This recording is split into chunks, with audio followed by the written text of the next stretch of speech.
بسم اللہ الرحمن الرحیم اذ تصعدون ولا تلوون علی احد، جس وقت تم چڑھتے چلے جا رہے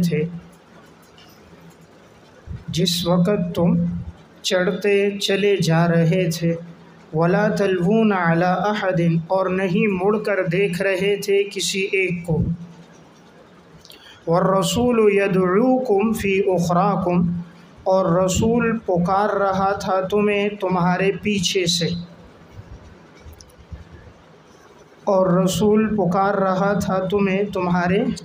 سے، فَأَصَابَكُمْ غَمًّا بِغَمٍّ، پھر اس نے تم کو بدلے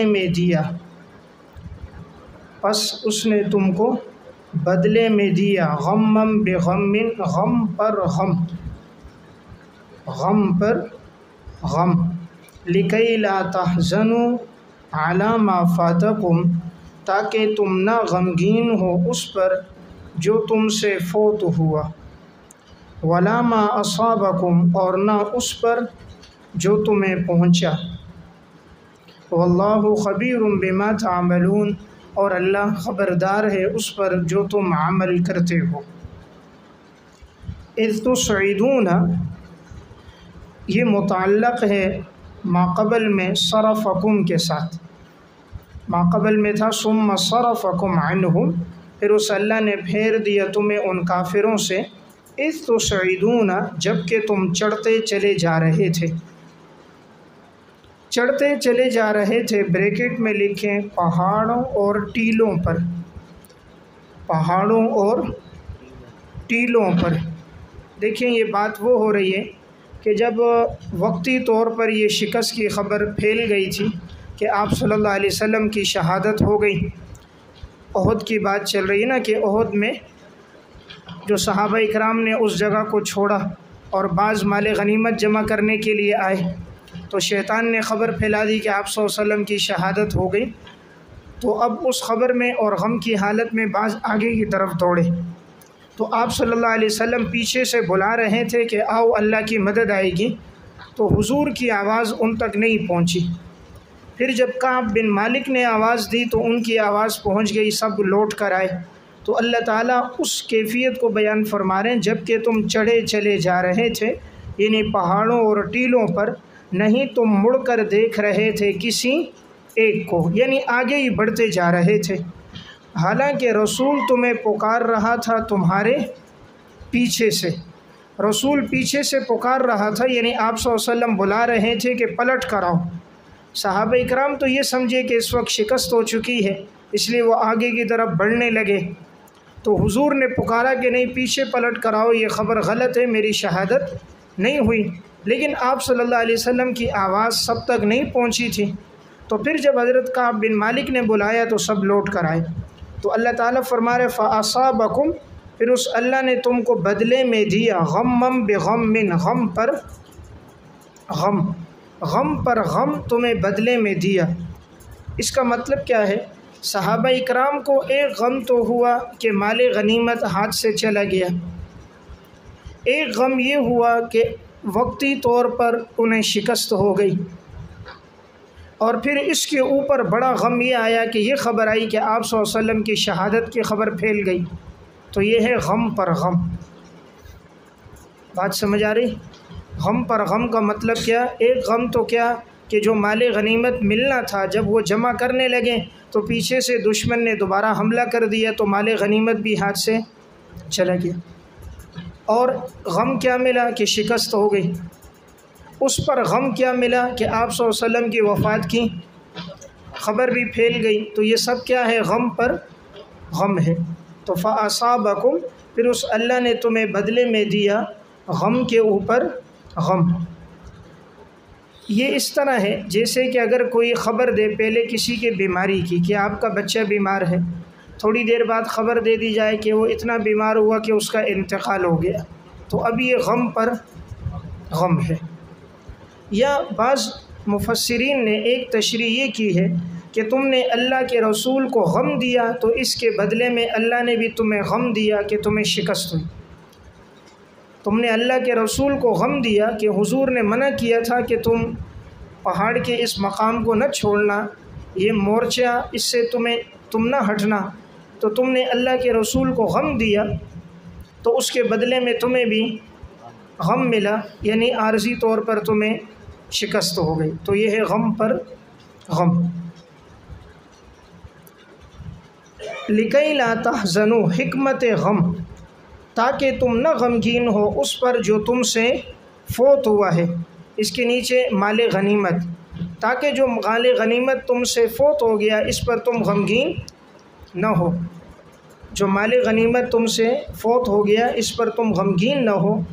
وَلَا مَا أَصَابَكُمْ، اور نہ اس تکلیف پر جو تمہیں پہنچی ہے، بریکٹ میں نہ اس تکلیف پر جو تمہیں پہنچی ہے، جو تکلیف تمہیں پہنچی ہے اس پر بھی تم غمگین نہ ہو، اور اللہ تعالیٰ خبردار ہے اس پر جو تم عمل کرتے ہو۔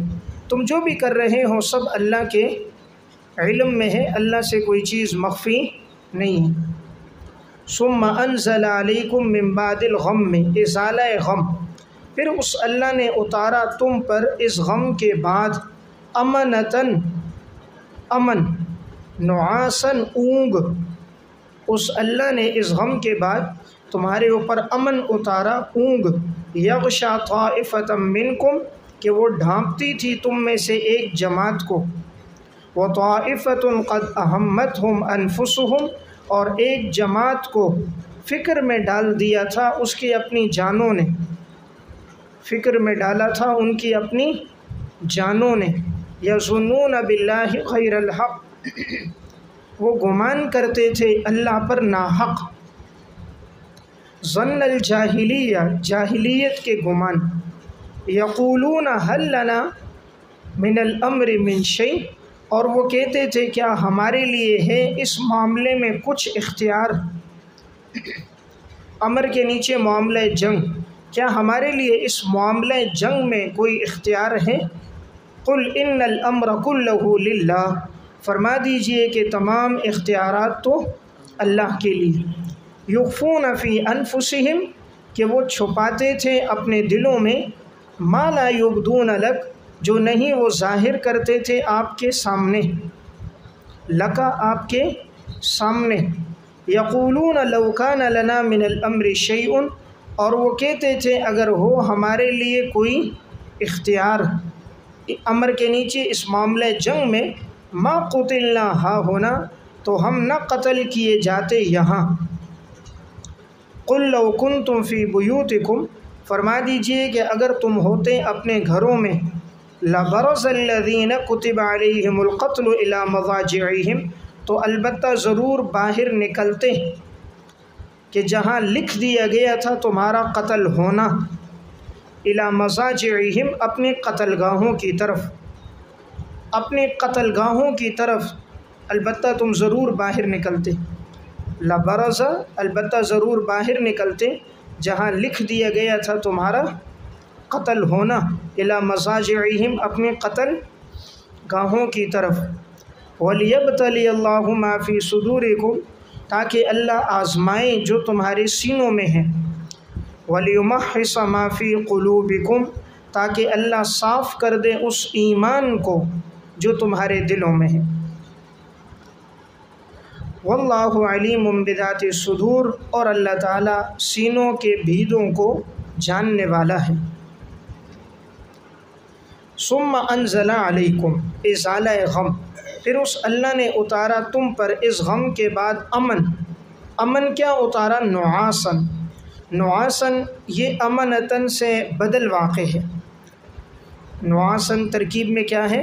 بدل، اللہ تعالیٰ نے تمہارے اوپر امن طاری کیا، امن کیا ہے کہ تمہیں اونگ آ گئی، یغشا طائفة منکم، اس اونگ نے ڈھانپ دیا ایک جماعت کو تم میں سے، طائفہ کے نیچے مسلمین، مسلمانوں کی جماعت، وطائفة، اس کے نیچے منافقین، اور منافقین کی جو جماعت تھی، قد اہمتہم انفسہم، فکر میں ڈال دیا تھا ان کو ان کی جانوں نے، وہ گمان کرنے لگے اللہ پر غیر الحق، ناحق گمان، کون سے ناحق گمان؟ ظن الجاہلی، یہ بدل واقع، ناحق گمان کون سے؟ جاہلیت والے گمان کرنے لگ گئے، جاہلیت کے گمان کیا ہے کہ منافق کہتے تھے اللہ کے وعدے کہاں چلے گئے، ظن الجاہلیہ کہ اللہ کے وعدے کہاں چلے گئے، کہ بھئی اللہ وعدہ اپنا پورا کیوں نہیں کر رہا۔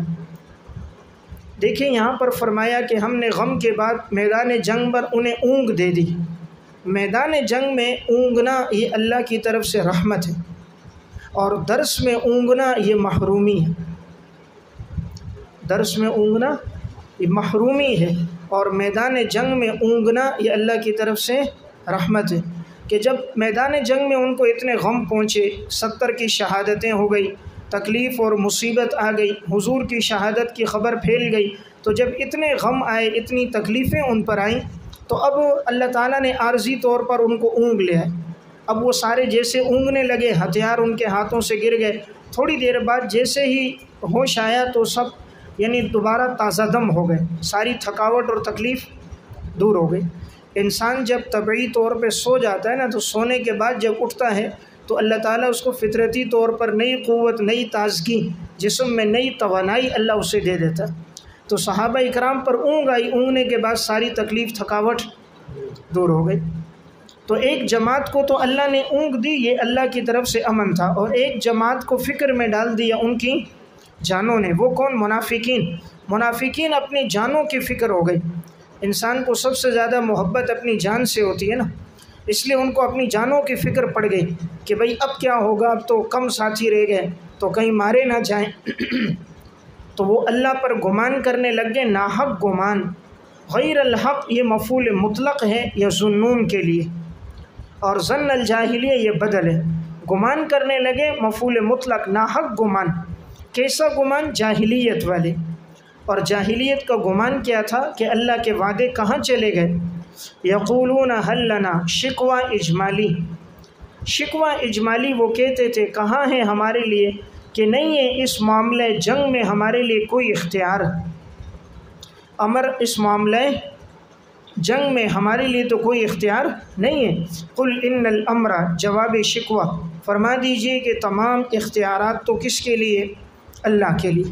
یعنی منافق یہ شکوہ کرتے تھے ہماری تو بات چلتی نہیں ہے، ہم نے پہلے مشورہ دیا مدینہ سے باہر نکل کے لڑو، تو تب بھی ہم نے مشورہ دیا مدینہ کے اندر، لیکن تم نے ہماری بات نہ مانی، باہر نکل کے لڑے، اور پھر ہم نے کہا ان کی تعداد زیادہ ہے ان سے مت لڑو، تو تم نے ہماری بات نہ مانی، یعنی ہمارے مشوروں پر تو کوئی عمل نہیں کرتا۔ تو اللہ رب العزت نے جواب دیا، فرما دو تمام معاملات تمہارے اختیار میں نہیں، کس کے اختیار میں؟ اللہ کے۔ یخفون فی انفسہم، وہ چھپاتے تھے اپنے دلوں میں۔ کیا چھپاتے تھے؟ نیچے لکھے، منافق کہتے تھے کہ ہماری رائے پر عمل نہیں ہوا۔ منافق کہتے تھے کہ ہماری رائے پر عمل نہیں ہوا، یہ بات دل میں چھپا رہے تھے۔ مالا یبدون لک، نہیں ظاہر کرتے تھے آپ کے سامنے، آپ کے سامنے بریکٹ میں صراحتاً، صراحتاً تو نہیں ظاہر کرتے تھے، اشارتاً کنایتاً کہتے تھے، تو دل میں کہہ رہے تھے اچھا ہوا ان کو شکست ہوئی کہ انہوں نے ہماری بات نہیں مانی۔ یقولون، شکوہ تفصیلی، وہ کہتے تھے لو کان لنا من الامر شیء، اگر ہوتا ہمارے لیے اس جنگ کے معاملے میں کوئی اختیار، ما قتلنا ہا ہونا، تو ہم نہ قتل کیے جاتے یہاں۔ یعنی اگر ہمارے مشورے پر عمل ہوتا، ہم نے جو رائے دی اگر اس پر عمل ہوتا تو اس طرح یہ قتل نہ ہوتے۔ یہ جو 70 شہید ہوئے احد میں، یہ اس وجہ سے ہوئے کہ انہوں نے ہمارے مشورے پر عمل نہیں کیا۔ قل، فرما دیجئے، جواب شکوہ تفصیلی، لو کنتم فی بیوتکم، اگر تم ہوتے اپنے گھروں میں، لبرز الذین، البتہ ضرور باہر نکلتے وہ جن پر لکھ دیا گیا تھا ان کا قتل ہونا، الی مضاجعہم، اپنے قتل گاہوں کی طرف۔ یعنی اللہ فرما رہے کہ اگر تم اپنے گھروں میں بھی ہوں گے، جب موت کا وقت آئے گا تب بھی تو تم کسی نہ کسی بہانے گھر سے نکلو گے اور اس جگہ پہنچ جاؤ گے جہاں تمہارے موت کا حکم لکھا ہوا ہے۔ یعنی یہ ضروری نہیں کہ جنگ میں جانے سے مرے گا، گھر میں رہنے سے بچے گا، بلکہ بسا اوقات جنگوں میں شرکت کرنے والا بچ جاتا ہے، گھر میں چھپ کے رہنے والا بزدل وہاں موت آ جاتی ہے۔ حضرت خالد بن ولید رضی اللہ تعالیٰ عنہ سینکڑوں جنگوں میں شریک ہوئے، جسم کا کوئی حصہ ایسا نہیں تھا جہاں نیزے اور تلوار کا زخم نہ لگا ہو، لیکن آخر میں انہیں موت بستر پر آئی۔ تو فرماتے تھے آج میں اس طرح بستر پہ مر رہا ہوں جس طرح اونٹ مرتا ہے، کاش بزدلوں کی آنکھیں کھل جائیں۔ تو معلوم ہوا جنگ میں جانا موت کا یقینی سبب نہیں ہے، اور گھر میں ٹھہر جانا زندگی کا حقیقی سبب نہیں ہے، اصل اللہ کا امر ہے۔ تو آپ فرما دیجئے کہ اگر تم اپنے گھروں میں ہوتے تو ضرور باہر نکل جاتے جب لکھ دیا گیا تھا تمہارا قتل ہونا۔ وَلِيَبْتَلِيَ اللَّهُ مَا فِي صُدُورِكُمْ، وَلِيَبْتَلِيَ اللَّهُ اس سے پہلے عبارت معذوف ہے، فَعَلَ مَا فَعَلَ لِمَصَالِحَ، وَلِيَبْتَلِيَ سے پہلے فَعَلَ مَا فَعَلَ، پس ہوا سو جو ہوا، لِمَصَالِحَ اس میں چند مصلحتیں تھیں، وَلِيَبْتَلِيَ اللَّهُ تاکہ اللہ تعالیٰ آزمائے، مَا فِي صُدُورِكُمْ جو تمہارے سینوں میں ہے، فَعَلَ مَا فَعَلَ لِمَصَالِحَ جو ہوا سو ہوا اس میں مصلحتیں تھیں، وَلِيَبْتَلِيَ اللَّهُ تاکہ اللہ آزمائے گا تمہیں وہ جو تمہارے سینوں میں ہے، وَلِيُمَحِّصَ اور تاکہ اللہ صاف کر دے اس ایمان کو جو تمہارے دلوں میں، وَلِيُمَحِّصَ کے نیچے من النفاق تاکہ اللہ تمہارے ایمان کو صاف کر دے، پرکھ دے، کس سے؟ نفاق سے پرکھ دے۔ واللہ علیم بذات الصدور اور اللہ تو سینوں کے بیدوں کو جاننے والا ہے۔ یعنی حکمت یہ تھی کہ اب پتہ چل گیا نا منافق کون ہے، مسلمان کون ہے، تو پرکھ کر سامنے آ گیا، جنہوں نے شرکت نہیں کی وہ منافق، اعتراض کرنے والے منافق، جان دینے والے شرکت کرنے والے مومن۔ ان الذین تولوا منکم یقیناً وہ لوگ کہ جنہوں نے روگردانی کی تم سے، یوم التقى الجمعان جس دن دو جماعتیں باہم ملی، جس دن دو جماعتیں باہم ملی، انما استزلهم الشیطان یقیناً انہیں پھسلا دیا شیطان نے، ببعض ما کسبوا بسبب بعض ان کی کوتاہیوں کے، بسبب بعض ان کی کوتاہیوں کے، ما کسبوا جو انہوں نے کوتاہیاں کیں، بریکٹ میں یعنی مرکز کو چھوڑا، یعنی مرکز کو چھوڑا، یہ کوتاہی تھی کہ حضور نے فرمایا تھا یہ جگہ نہ چھوڑنا، لیکن وَلَقَدْ عَفَا اللَّهُ عَنْهُمْ البتہ یقیناً اللہ نے درگزر کر دیا ان سے، ان اللہ غفور حلیم یقیناً اللہ بخشنے والا ہے اور بڑا بردبار ہے۔ ان الذین تولوا یہ عنوان تسلی مومنین، تو یقیناً وہ لوگ جنہوں نے روگردانی کی تم سے جب دو جماعتیں باہم ملی، دو جماعتیں کون سی تھیں؟ مومن اور کفار کی، مشرکین مکہ کی جماعت اور مسلمانوں کی جماعت جب یہ آپس میں باہم ملی تو پھسلا دیا شیطان نے۔ تو دیکھیں عیب کی نسبت کس کی طرف ہوتی ہے؟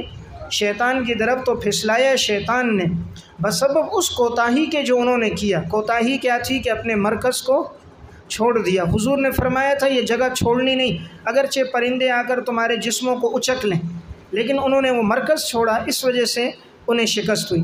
لیکن اللہ رب العزت نے فوراً آگے فرمایا اللہ نے انہیں معاف کر دیا۔ تو لام بھی تاکید، قد بھی تاکید، عفا ماضی کا صیغہ بھی تاکید، تین تاکیدیں لا کر اللہ نے فرمایا کہ ہم نے ان صحابہ کو معاف کر دیا جن سے خطا ہوئی، جنہوں نے مرکز کو چھوڑا۔ تو جب اللہ نے معاف کر دیا تو اب اس خطا کا تذکرہ کر کر ان کو ملامت کرنا جائز نہیں۔ ان اللہ غفور یقیناً اللہ بخشنے والا ہے، ان سے کوتاہی ہوئی تو اللہ نے انہیں معاف کر دیا۔ حلیم بردبار ہے، فوراً سزا نہیں دیتا، ورنہ جیسے انہوں نے مرکز چھوڑا تھا اللہ فوراً سزا دے دیتا، لیکن مرکز چھوڑتے ہی اللہ نے سزا نہیں دی، بعد میں اللہ نے انہیں توبہ کی توفیق دی اور اللہ نے ان کے گناہ معاف کر دی۔ یا ایھا الذین آمنوا تنبیہ مومنین، تنبیہ مومنین اے ایمان والو، لا تکونوا کالذین کفروا مت ہو جاؤ ان لوگوں کی مانند جنہوں نے کفر کیا، کفرو کے نیچے منافقین، منافقین کی مانند نہ ہو جاؤ، وقالوا لاخوانہم اور جب وہ کہہ رہے تھے اپنے بھائیوں کے بارے میں، اذا ضربوا فی الارض جب انہوں نے سفر کیا زمین میں، او کانوا غزا یا وہ لڑنے والے تھے، لو کانوا عندنا ما ماتوا انہوں نے کہا اگر یہ ہوتے ہمارے پاس تو نہ انہیں موت آتی، وما قتلوا، اور نہ یہ قتل کیے جاتے، نہ انہیں موت آتی نہ یہ قتل کیے جاتے، لیجعل اللہ ذلک حسرۃ فی قلوبہم، تاکہ اللہ بنا دے اس فاسد خیال کو ان کے دلوں میں، حسرتاً پچھتاوا، تاکہ اللہ بنا دے اس فاسد خیال کو کہ اگر ہماری بات مانتے تو موت نہ آتی، قتل نہ ہوتے، تو اللہ بنا دے ان کی بات کو پچھتاوا، حسرتاً پچھتاوا ان کے دلوں میں۔ واللہ یحیی و یمیت، اور اللہ ہی زندگی دیتا ہے اور اللہ ہی موت دیتا ہے۔ واللہ بما تعملون بصیر، اور تم جو بھی عمل کرتے ہو اللہ اس کا دیکھنے والا ہے۔ دیکھیں ان منافقین نے یہ کہا تھا کہ اگر ہماری بات مانتے اور جنگ پہ ہماری بات پر عمل ہوتا تو نہ ان پر موت آتی اور نہ ہی یہ مارے جاتے۔ اللہ رب العزت نے فرمایا ہم نے اس بات کو ان کے دلوں میں اور پچھتاوا بنا دیا، اب ساری زندگی ان کے دلوں میں یہ حسرت رہے گی۔ زندگی موت تو اللہ دیتا ہے، اس وجہ سے شکست نہیں ہوئی کہ ان کی رائے پر عمل نہیں ہوا، اصل شکست کا سبب تھا آپ صلی اللہ علیہ وسلم کے مشورے پر عمل نہیں ہوا۔ حضور نے جو فرمایا تھا مرکز نہ چھوڑو وہ چھوڑا، اس وجہ سے عارضی طور پہ شکست ہوئی۔ تو اے ایمان والو لا تکونو، مت ہو جاؤ ان لوگوں کی مانند جنہوں نے کفر کیا، یعنی منافقین۔ وہ کہتے تھے اپنے بھائیوں سے یعنی منافق چونکہ اب بظاہر تو مسلمان تھے نا، تو جب وہ مسلمان تھے تو وہ صحابہ اکرام کو اپنا بھائی سمجھ کر کہتے ہم تمہارے بھائی ہیں، تمہارے خیر خواہ ہیں، تو اس لیے لفظ آیا اخوان، یعنی ظاہری گمان، ظاہری سطح کے مطابق وہ ان کو اپنا بھائی سمجھ کے۔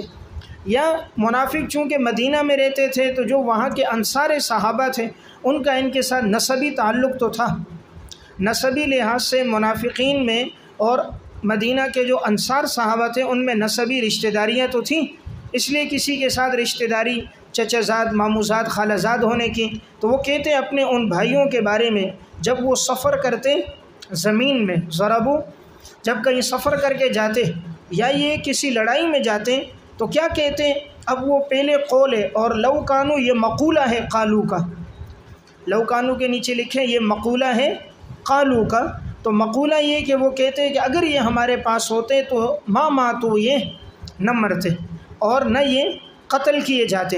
گویا شکست اس لیے ہوئی کہ یہ لوگ لڑنے کے لیے گھر سے نکل کر گئے، اگر یہ گھروں میں چھپے رہتے تو ان پر موت، یا ہمارے مشورے پر عمل کرتے تو موت نہ آتی۔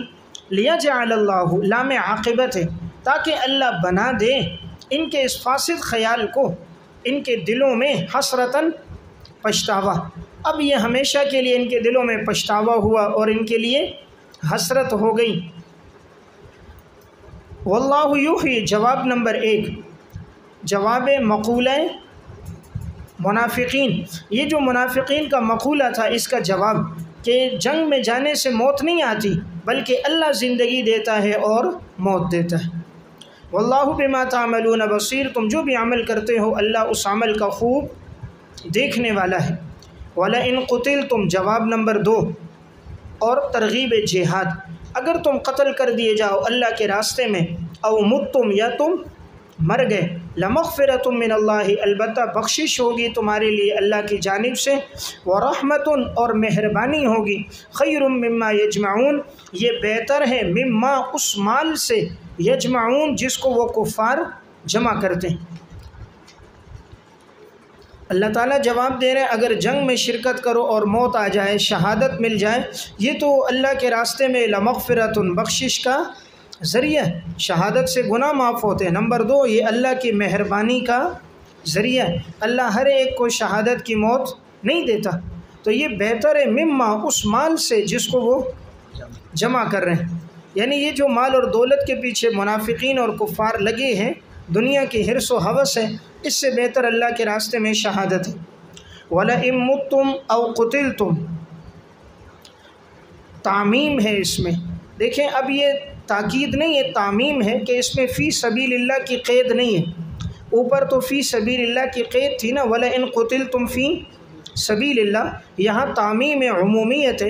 وَلَئِن مُتُّمْ، اگر تمہیں موت آئے، او قتلتم، یا تم قتل کر دیے جاؤ، نیچے لکھیں علی ای وجہن کانا، علی ای وجہن کانا، کسی بھی طور پر تم قتل کر دیے جاؤ، لإلی اللہ تحشرون، تو البتہ اللہ کی طرف تمہیں اکٹھا کیا جائے گا،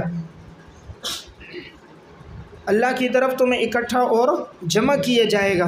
یعنی عمومیت آ گئی کہ اللہ کے راستے میں جو موت ہے یہ تو مغفرت کا ذریعہ ہے اور رحمت کا ہے، اور پھر تم نے لوٹ کر بھی کہاں جانا ہے؟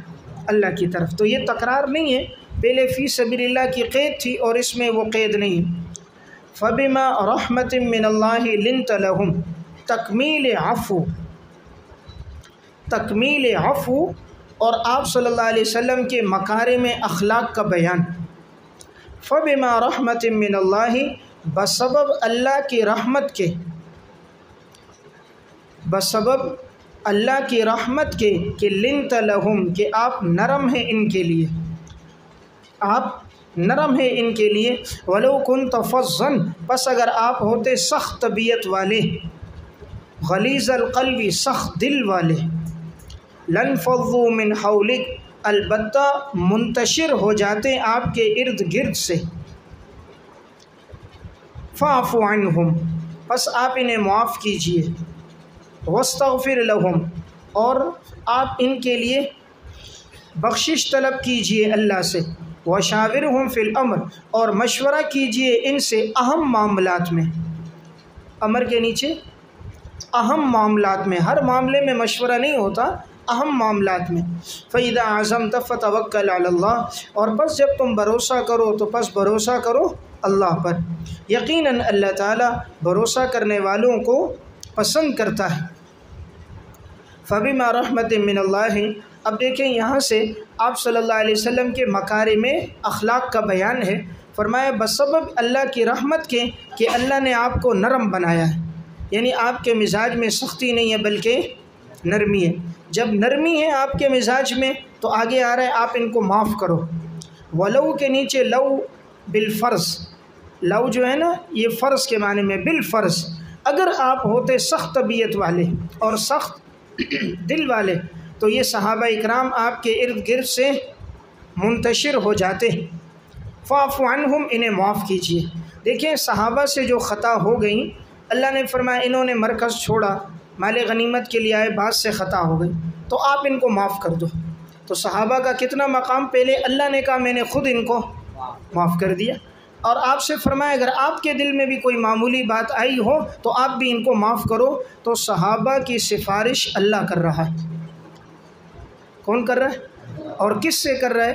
آپ صلی اللہ علیہ وسلم سے، اور صیغہ امر سے اللہ فرما رہے کہ فاعف عنہم، آپ ان کو معاف کرو۔ صرف معاف ہی نہ کرو، نمبر 2 ان کے لیے اللہ سے بھی معافی طلب کرو، واستغفر لہم، آپ بخشش طلب کرو ان کے لیے اللہ سے، یعنی آپ دعا کرو کہ اللہ ان کی خطا معاف کرے۔ تو اب خطا تو اللہ نے معاف کر دی، حضور کی دعا سے اور ان کے درجات بلند ہو گئے، حضور کی دعا سے درجات صحابہ کے اور بلند ہو گئے۔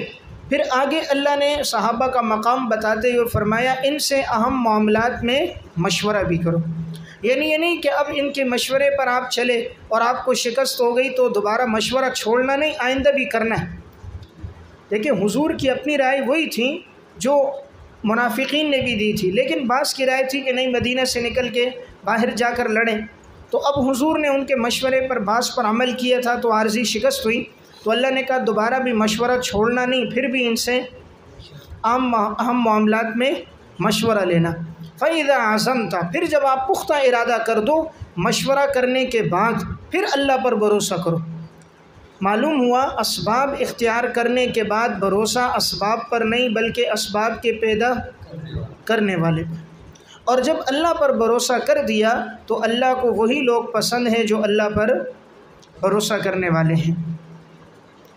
اس آیت میں آپ صلی اللہ علیہ وسلم کے بارے میں اللہ رب العزت نے فرمایا ہم نے آپ کو لنت لہم، کیا بنایا؟ نرم مزاج۔ نرم مزاجی اللہ کی طرف سے ایک بڑی رحمت ہے، اس لیے جو قائد، جو مقتدا اور پیشوا نرم مزاج ہوتا ہے تو اس کے جو متعلقین ہوتے ہیں ان کو فائدہ بہت پہنچتا ہے۔ کسی بھی ادارے کا محتمم، کسی بھی گھر کا بڑا، کسی بھی ملک اور مملکت کا بڑا سخت مزاج والا، سخت طبیعت والا ہو تو سب اس کا ساتھ چھوڑ دیتے ہیں، نرم مزاج والا ہو تو سب ساتھ رہتے ہیں، اس لیے حدیث میں آتا ہے آپ صلی اللہ علیہ وسلم نے فرمایا ان اللہ رفیق یحب الرفق ویعطی علی الرفق ما لا یعطی علی العنف، اللہ نرم مزاج ہے اور نرمی کو پسند کرتا ہے اور نرمی پر وہ دیتا ہے جو اللہ سختی پر نہیں دیتا۔ تو بعض لوگ اپنی سخت مزاجی کو اپنا ہنر سمجھتے ہیں، بات بات پہ غصہ کرنا، جلال میں آ جانا، گالیاں دے دینا، یا بعض اساتذہ کلاس سے نکال دینا، مرغا بنا دینا، بڑی سخت تنبیہات کر دینا، اس کو اپنے لیے فخر سمجھتے ہیں۔ حالانکہ اصل چیز ہے غصے کو کنٹرول کرنا، نہ کہ آپے سے باہر نکل جانا۔ تو لیس الشدید بالسرعہ انما الشدید الذی یملک نفسہ عند الغضب، پہلوان وہ نہیں جو دشمن کو بچھاڑ دے، پہلوان وہ ہے جو غصے میں اپنے آپ کو قابو میں رکھے۔ اس لیے نرم مزاج آدمی کے دوست بہت ہوتے ہیں، سخت مزاج آدمی سے منتشر ہونے والے، بھاگنے والے زیادہ ہوتے ہیں۔ نرم مزاج کو چاہنے والے زیادہ ہوتے ہیں، سخت مزاج سے دور ہونے والے زیادہ ہوتے ہیں۔ تو یہاں عجیب جملہ ہے، اللہ رب العزت نے کہا کہ اگر آپ کی طبیعت سخت ہوتی اور آپ کا دل سخت ہوتا لن فضو بھاگ جانا، من حولک ارد گرد سے۔ دیکھیں صحابہ سے زیادہ محبت کرنے والا دنیا میں کوئی نہیں آیا، صحابہ سے زیادہ محبت کرنے والا کوئی نہیں آیا، لیکن اللہ نے فرمایا اگر آپ کے مزاج اور طبیعت میں سختی ہوگی تو یہ بڑی محبت کرنے والے بھی بھاگ جائیں گے۔ جب صحابہ جیسی جماعت بھاگ جائے گی، آج کے ماننے والے تو بطریقے اولا بھاگ جائیں گے۔ آج اگر کسی جماعت کے کوئی کارکن ہے تو بطریقے اولا بھاگ جائیں گے اگر لیڈر کے مزاج میں سختی ہو۔ اس لیے نرم مزاجی رکھنی چاہیے، عفو درگزر زیادہ ہونا چاہیے، کسی سے بھی کوئی خطا ہو تو معاف کریں۔ خاص طور پہ طالب علموں کے معاملے میں اگر معمولی کسی سے کوئی لغزش ہو جائے تو معاف کرنا چاہیے۔ ہمیشہ ان پر دوربین لگا کے فٹ کر کے معمولی غلطیوں کو دیکھ کر حلق کروا دینا، مونچھوں پہ اس طرح پھروا دینا، کلاس سے نکلوا دینا، سر پہ کتابیں رکھوا دینا، پورے مدرسے میں مرغا بنا کے گھما دینا، 400-500 دفعہ اٹھک بیٹھک کروانا، بہرحال اس سے اجتناب کرنا چاہیے۔ طالب علم کو کبھی بھی سزا دو، تھوڑی دیر پہلے سمجھو اگر یہ میرا بیٹا ہوتا کیا میں اس کو یہ سزا دیتا؟ طالب علم کو اپنی اولاد سمجھنا چاہیے، تو پھر وہ بھی استاد کو اپنا والد سمجھتا ہے۔ جب آدمی ان کو اپنا نوکر اور خادم سمجھتا ہے تو ان کے دل میں بھی استاد کے لیے عقیدت اور محبت نہیں ہوتی۔ اس لیے ہر سزا دینے سے پہلے تصور کرنا چاہیے اگر یہ میرا بیٹا ہوتا کیا میں یہ سزا دیتا، اور اگر اس کو کوئی استاد یہ سزا دیتا تو میرے دل پر کیا گزرتی، اسی طرح اگر میں یہ سزا دے رہا ہوں تو اس سے انہیں کیا تکلیف پہنچے گی۔ تو بعض اساتذہ کی سختی کی وجہ سے طلبہ مدارس چھوڑ دیتے ہیں، مدارس چھوڑ کے چلے جاتے ہیں، پھر دنیا میں لگ جاتے ہیں۔ کم از کم اگر وہ نہ بھی پڑھنے والا ہو، مدرسے کا ماحول اسے ملے گا، نمازی تو بن جائے گا، دیندار بن جائے گا، اور کچھ نہ ہو علماء کی اس کے دل میں محبت اور عقیدت ہوگی، دین کا دفاع تو کرے گا، اپنی اولاد کو دین سے تو وابستہ کرے گا۔ اور اگر اس سے رہ گیا پھر ایسا دشمن بن جاتا ہے کہ علماء کا اور دینداروں کا کہ ان کی وجہ سے میں نے دین کو چھوڑا۔ اس لیے ہمیشہ نرم مزاجی رکھنی چاہیے، سختی سے اپنے آپ کو بچانا چاہیے۔ تو کیا سمجھے کہ اللہ کی رحمت ہے کہ اللہ نے آپ کو کیا بنایا؟ نرم مزاج۔ تو جو نرم مزاج ہو سمجھو اللہ نے اس پہ رحمت کی، اور جس کے مزاج میں زیادہ سختی ہے گویا اس پر اللہ کی رحمت نہیں۔ تو جس پر اللہ کی رحمت ہوگی وہ نرم ہوگا۔ لیکن بسا اوقات بعض پھر نرمی سے غلط فائدہ بھی لیتے ہیں، تو انہیں غلط فائدہ نہیں لینا چاہیے۔ اگر ایک استاد نرمی کریں تو اس کا یہ مطلب نہیں کہ اس سے ناجائز فائدہ لیا جائے یا اس کی چشم پوشی پر غلط تاثر لیا جائے کہ استاد آئے اور طالب علم 10 منٹ دیر سے آئے، سبق میں سویا ہوا ہو، توجہ نہ کرے، تو استاد کے عفو درگزر کو اس پر نہ ابھارو کہ وہ سختی پر آ جائے۔ تو بہرحال یہ نرمی اللہ کی طرف سے بڑا وصف ہے۔ اِن يَنْصُرْكُمُ اللَّهُ، ترغیب توکل للمؤمنین، پس اگر وہ اللہ تمہاری مدد کریں، فلا غالب لکم، پس نہیں ہے کوئی تم پر غالب ہونے والا، وَإِن يَخْذُلْكُمْ، اور اگر وہ اللہ تمہیں بے یار و مددگار چھوڑ دے، بے یار و مددگار چھوڑ دے، فَمَنْ ذَا الَّذِي يَنْصُرُكُمْ مِنْ بَعْدِ، پس کون ہے جو تمہاری مدد کرے گا اللہ کے بعد۔ اور چاہیے کہ اللہ ہی پر ایمان والے لوگ بھروسہ کریں۔ اِن يَنْصُرْكُمُ اللَّهُ، اگر وہ اللہ تمہاری مدد کرے تو تم پر کوئی غالب ہونے والا نہیں ہے۔ دیکھیں یہ اشارہ کیا کہ اللہ تمہاری مدد کرے گا۔ بدر میں اللہ نے مدد کی نا، تو اللہ نے مسلمانوں کو غلبہ دیا، احد میں چونکہ مشورے پر عمل نہیں ہوا تو اس لیے اللہ کی مدد نہیں تھی، تو پھر تمہیں کسی اور کی مدد نے فائدہ نہیں دیا۔ وَإِن يَخْذُلْكُمْ، اگر اللہ تمہیں بے یار و مددگار چھوڑے تو تمہاری کوئی مدد کرنے والا کوئی نہیں۔ تو دیکھیں احد میں اللہ نے بے یار و مددگار چھوڑا تو اس لیے پھر کوئی مدد نہیں تھی۔